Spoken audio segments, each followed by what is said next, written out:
আমি অর্পিতা সাহা, দিনহাটা কলেজের দ্বিতীয় বর্ষের সমাজতত্ত্ব বিভাগের ছাত্রী। আমি ও আমার সহপাঠী রূপসা পণ্ডিত আমরা দুজনে মিলে আমাদের এলাকায় একটি প্রাচীন ঐতিহ্যবাহী গোপাল জিউর মন্দির সম্বন্ধে এই প্রকল্পটি তৈরি করেছি। এই মন্দিরটি বাংলার 19শে জ্যৈষ্ঠ 1387 সালে স্থাপিত হয়। এই মন্দিরে মোট 4টি গোপাল ও একটি গোপীনাথের মূর্তি রয়েছে। শ্রী সুশীল কুমার সাহার উদ্যোগে এই মন্দিরটি স্থাপন করা হয় এবং শ্রী সুশান্ত কুমার গোস্বামী ও শ্রী সুখদেব গোস্বামীর হাতে তা উদ্বোধিত হয়। এই মন্দিরের কারুকার্য সম্পূর্ণ হয় শ্রী জগদীশ মিস্ত্রির হাতে। এই মন্দিরটি দিনহাটা স্টেশন পাড়া ভাগ্নি পার্ট 1 গ্রামে অবস্থিত। এই মন্দিরটি দিনহাটা স্টেশন থেকে প্রায় 1 কিলোমিটার দূরে অবস্থিত। এই মন্দিরে প্রতি বছর অগ্রহায়ণের 1 তারিখ থেকে 4 তারিখ পর্যন্ত অষ্টপ্রহর তথা নাম কীর্তন হয়।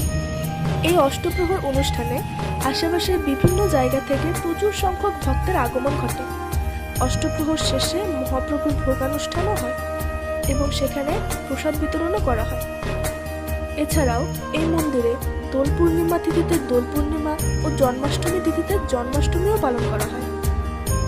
এই মন্দিরের অনেক অলৌকিক ঘটনা ঘটেছে, যার মধ্যে কিছু ঘটনা আমরা সকলকে জানাতে চাই।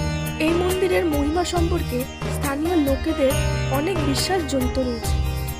এই মন্দিরটি যার প্রাণ শ্রী সুশীল কুমার সাহা স্বপ্নে দেখেন যে গোপালের এক মূর্তি কোনো এক জায়গায় মাটির নিচে চাপা পড়ে আছে।